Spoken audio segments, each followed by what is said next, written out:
तो प्यारे छात्रों, आप सभी का हमारे YouTube चैनल पे बहुत बहुत स्वागत है। और आज के इस वीडियो में आप लोग कक्षा 12 की फिजिक्स पढ़ेंगे, जिसका टॉपिक आपका है गाउस की प्रमेय के अनुप्रयोग, जिसमें आपको पढ़ना है एक समान रूप से आवेशित गोलीय कोश के कारण विद्युत क्षेत्र की तीव्रता। अगर कोई आपका एक समान रूप से आवेशित गोलीय कोश दिया है, गोला दिया है, तो उस गोले के कारण विद्युत क्षेत्र की तीव्रता कितनी होती है। तो इसकी तीन कंडीशंस हैं।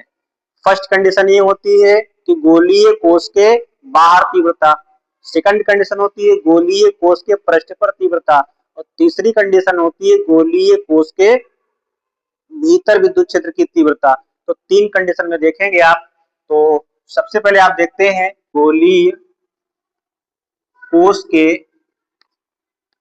बाहर। तो हम मान लेते हैं इसके लिए कि ये गोलीय कोश आपका हो गया, इसका केंद्र O है, और इस गोलीय कोश को प्लस Q आवेश दिया गया है। और वो आवेश जब किसी गोले को आवेश देते हैं तो वह आवेश जो होता है गोले के पृष्ठ पर समान रूप से वितरित होता है। तो ये गोले के पृष्ठ पर आपका आवेश समान रूप से वितरित है, और इस गोले की त्रिज्या है कैपिटल R। फिर हमें निकालना है गोलीय कोश के बाहर विद्युत क्षेत्र की तीव्रता निकालनी है। तो गोलीय कोश के बाहर कोई मैंने बिंदु ले लिया, यहाँ पे P, और बिंदु P पर हमको विद्युत क्षेत्र की तीव्रता निकालनी है। तो बिंदु P की जो दूरी है वो हम मानते हैं यहाँ से स्मॉल r है। और तो अब इसमें हमें लिखेंगे क्या इसमें, तो हमको लिखना है माना कैपिटल R त्रिज्या का, माना कैपिटल R त्रिज्या का एक समान रूप से आवेशित एक गोलीय कोश है, जिसके पृष्ठ पर प्लस Q आवेश एक समान रूप से वितरित है। गोलीय कोश के केंद्र से स्मॉल r दूरी पर गोलीय कोश के बाहर बिंदु P है। बिंदु P पर विद्युत क्षेत्र की तीव्रता ज्ञात करनी है। तो इसके लिए हम क्या करते हैं, सबसे पहले जो r त्रिज्या है, तो r दूरी पर यहाँ बिंदु P निकाल, तो गोलीय कोश के चारों ओर इतनी ही दूरी पर बिंदु होंगे, तो चारों ओर तीव्रता बराबर होगी। इसलिए हम एक गाउसियन पृष्ठ की कल्पना करते हैं कि त्रिज्या स्मॉल r हो जाएगी। ये r त्रिज्या का एक हम गाउसियन पृष्ठ खींच लेते हैं, इसको डाट डाट दिखाएंगे। तो ये गाउसियन पृष्ठ छोटे छोटे अल्पांशों में बटा हुआ है, और जो ये अल्पांश हमारा यहाँ पे है बिंदु P पर, तो इसका जो क्षेत्रफल है वो dA है, अल्पांश क्षेत्रफल है dA हमारा। अब यहाँ बिंदु P पर जो विद्युत क्षेत्र की तीव्रता होगी उसकी जो दिशा होगी वो यही दिशा होगी, केंद्र से बाहर की ओर दिशा होगी। और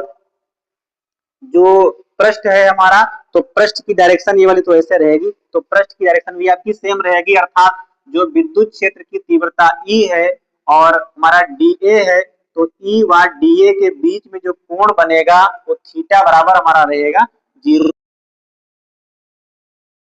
अब हमें देखना है कि जो हमारा अल्प क्षेत्रफल dA है, तो चूंकि गाउस की प्रमेय के अकॉर्डिंग लगाना है, तो गाउस की प्रमेय क्या होती है, फाई बराबर Q अपान एप्सिलॉन नॉट, अर्थात किसी काल्पनिक बंद पृष्ठ से निर्गत कुल फ्लक्स जो होता है वो बंद पृष्ठ के भीतर उपस्थित आवेश की मात्रा Q और निर्वात की विद्युतशीलता एप्सिलॉन नॉट के अनुपात के बराबर होता है। तो ये गाउस की प्रमेय है, phi is equal to Q upon epsilon naught. तो गाउस की प्रमेय में फाई का मान दिया रहता है, इसलिए इस गाउसियन पृष्ठ से निकलने वाला कुल फ्लक्स हम निकालेंगे यहाँ पे। तो सबसे पहले हम अल्प क्षेत्रफल dA से निकालेंगे। अल्पांश dA से निकलने वाला जो फ्लक्स हमारा होगा वो कितना हो जाएगा, तो फाई को नहीं डी फाई लिखेंगे, तो जो अल्प क्षेत्रफल dA है उससे जो फ्लक्स निकलेगा वो भी हमारा अल्प फ्लक्स होगा, तो डी फाई लिखेंगे। तो डी फाई इक्वल टू सूत्र क्या होता है फ्लक्स निकालने का, विद्युत क्षेत्र की तीव्रता इंटू dA होता है, यानी वेक्टर ये है, वेक्टर ये है। तो अब इसको थोड़ा हल कर देंगे, तो वेक्टर ये डॉट वेक्टर बी क्या होता है, ये ए बी कॉस थीटा के अनुसार ई डी ए हो जाएगा और कॉस थीटा आ जाएगा। थीटा का मान कितना है 0, तो ई डी ए कॉस 0 अंश हो जाएगा। और cos 0 का मान 1 होता है, इसलिए EDA और गुणे में कर देंगे 1, तो इसका मान EDA ही रहेगा। अर्थात जो अल्प क्षेत्रफल हमारा है, जो गाउसियन पृष्ठ पर अल्पांश अवयव हमने DA लिया है, तो अल्पांश क्षेत्रफल DA से निकलने वाला जो फ्लक्स हमारा होगा वो कितना हो जाएगा, EDA हो जाएगा। ये अल्प क्षेत्रफल हो गया। तो फिर संपूर्ण गाउसियन पृष्ठ से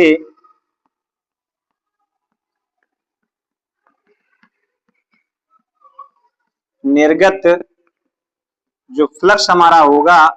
ये फाई इक्वल टू कितना हो जाएगा, तो इसी डी फाई का हम कर देंगे इंटीग्रेशन, डी फाई हो जाएगा इक्वल में इंटीग्रेशन, और डी फाई का मान निकाला है कितना हमने, ई डी ए, तो ई डी ए हो गया। ई कांस्टेंट है, क्योंकि विद्युत क्षेत्र की तीव्रता जो होगी वो हर बिंदु पर समान रहेगी, क्योंकि दूरी बराबर है, केंद्र ओ से यहाँ की दूरी सब आर के बराबर हो जाएगी, तो इसलिए ई कांस्टेंट है, इसको बाहर निकाल देंगे, इंटू इंटीग्रेशन में डी ए हो जाएगा, ई गुणे, अब इंटीग्रेशन माने समाकलन, डी ए क्या है, तो अल्प क्षेत्रफल जिस भाग का हमने लिया है वो किस आकार का है, तो गोले के आकार का है, तो गोले का पूरा पृष्ठीय क्षेत्रफल क्या होता है, तो गोले का पृष्ठीय क्षेत्रफल 4 पाई आर स्क्वायर होता है, तो ये हो जाएगा 4 पाई आर स्क्वायर। इसको मान लेते हैं इक्वेशन नंबर फर्स्ट। तो इस प्रकार से जो हमारा गाउसियन पृष्ठ हो गया, इससे निर्गत कुल फ्लक्स कितना आ गया, ई गुणे 4 पाई आर स्क्वायर, ये हमारी इक्वेशन नंबर फर्स्ट होगी। परंतु गाउस की प्रमेय के अनुसार फ्लक्स का मान कितना होता है, परंतु गाउस की प्रमेय से, अब जो गाउस की प्रमेय है तो उसके अकॉर्डिंग फाई का मान कितना होता है, क्यू अपान एप्सिलॉन नॉट,